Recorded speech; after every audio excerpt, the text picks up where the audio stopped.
All right. So this is the intro for Delivered. This is episode 1, the very beginning. Dylan and Dale.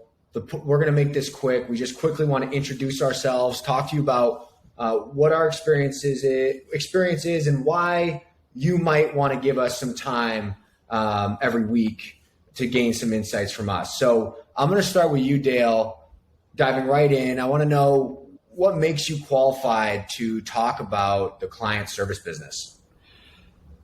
I feel like this is a job interview, but I'm just gonna go for it anyways.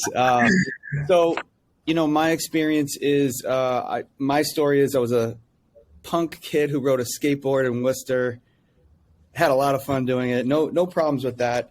At some point along the way, I had goals in life and I wanted to be good at something. And I got into web design and internet marketing.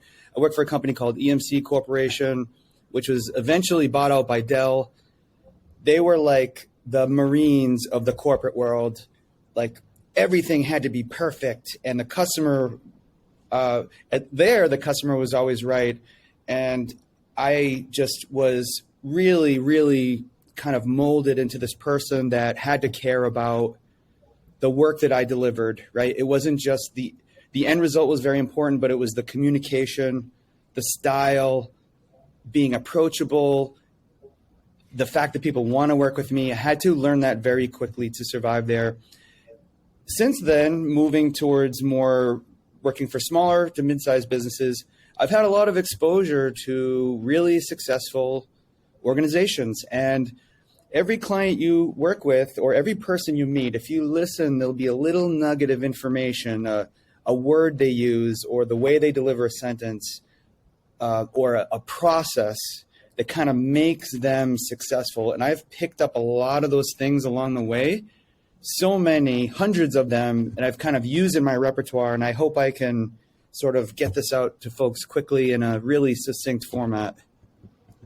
Very good. Very good. Continuing your interview. Why now? What you've been in this game for a while. What's prompting you to start a podcast? So in addition to doing podcasts, I do a lot of volunteer work. I give a lot of webinars to the point where I even give away some of my secrets on how in our own business, how we help others be successful.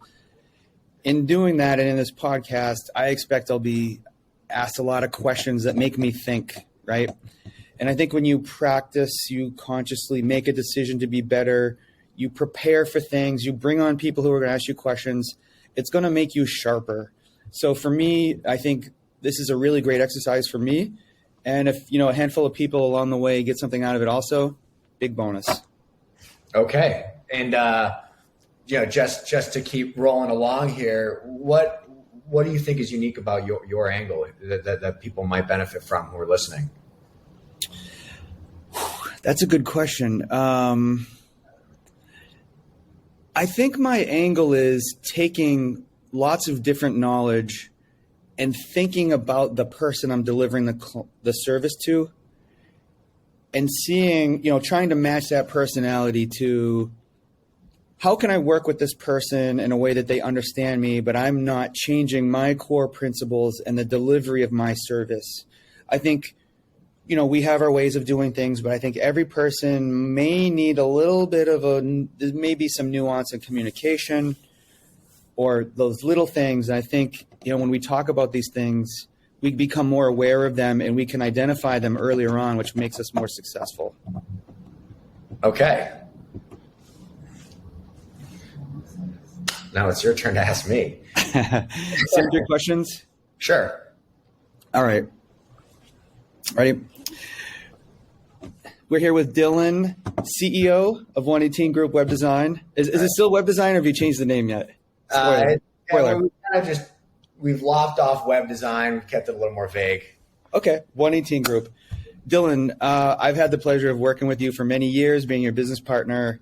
I already know this, but our listeners, viewers want to know what kind of experience and qualifications do you bring, would you bring to them in their client service business?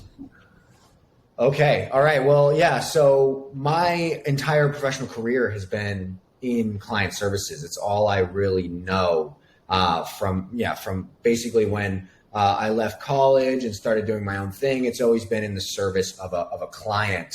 And so I think just in terms of time, I have a lot of exposure. But more important than that is I have been involved at each step of a client relationship. I have been involved at the sales process of the client relationship when you're just starting to form that rapport. I've been in charge of projects and delivering actual results and services to clients and everything that entails. I've been in charge of the accounts from a larger perspective when it comes to driving growth and strategy and continuing to develop those relationships.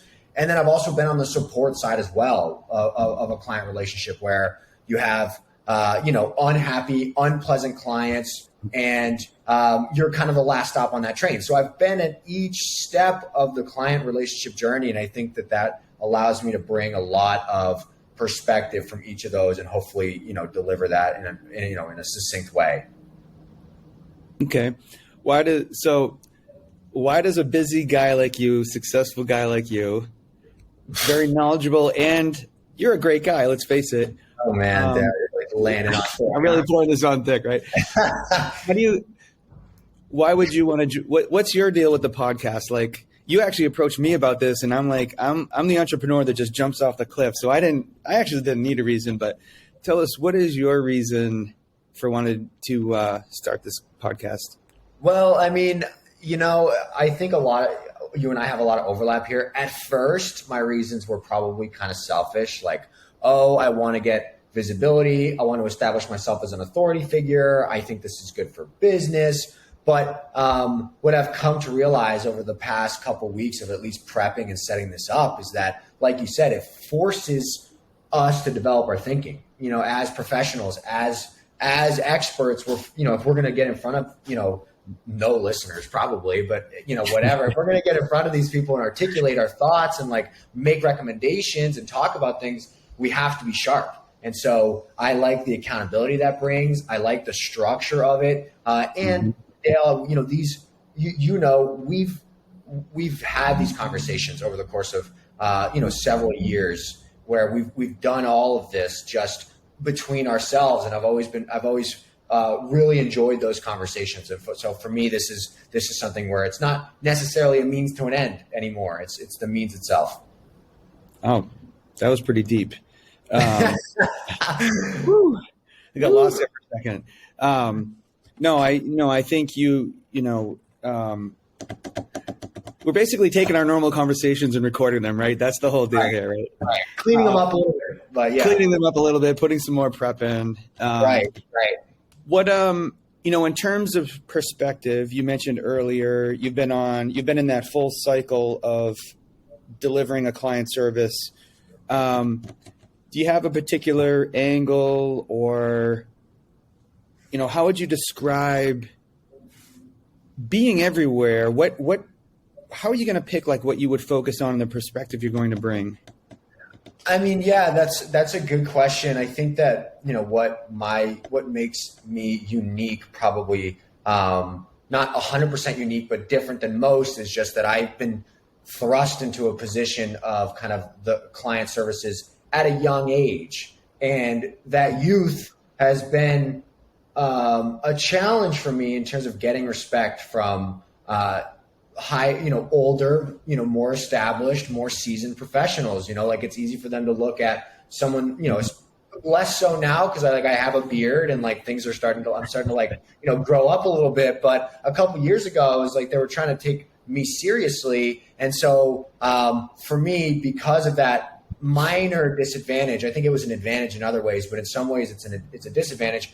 I've been forced to take the topics that we're going to go over in this podcast very seriously because I didn't have any room to make people second guess or doubt working with me as a professional. I think that's one of the big things. And then, recently I've just gone through a lot of intense paradigm shifts when it comes to delivering expert services, being an authority figure, like how to make these things successful. And so for that reason, I think right now, I feel like I'm in a good position to share a lot of the stuff that I'm applying on a day-to-day basis, and actually getting to see the outcomes and the results. So yeah, and I know we said we try and keep this to 5 minutes. We're at 10 minutes. Anything we want to say before we end this so people can go right to our next episode and actually listen to us not mumble over our intros and actually, get to work?